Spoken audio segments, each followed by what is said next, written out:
Welcome everyone to today's video of Tech It Simple. Hey there, it's our professionals. Are you looking for the tutorial video on how to log into the Bright ASA website? Don't worry, we're here to help you. Just watch and follow this complete video to get logged into the Bright ASA website. For this, you need to go to the search bar of Google and search for Bright ASA Login.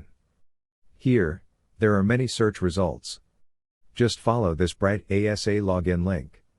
You'll be redirected to the login page of Bright. So, here it is. There is a form where you have to fill in your email address and password.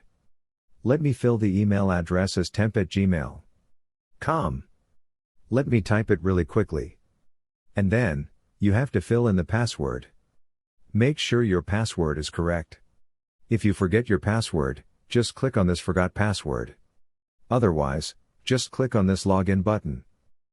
We can also log in with other services like Apple, Facebook, Google, and Microsoft, but your Bright account must be linked with these services before getting logged into it. So, if it is linked, then you can log in with these services also. If you find our content helpful, then don't forget to like, share, subscribe, and comment down in the comment section below. Thanks for watching.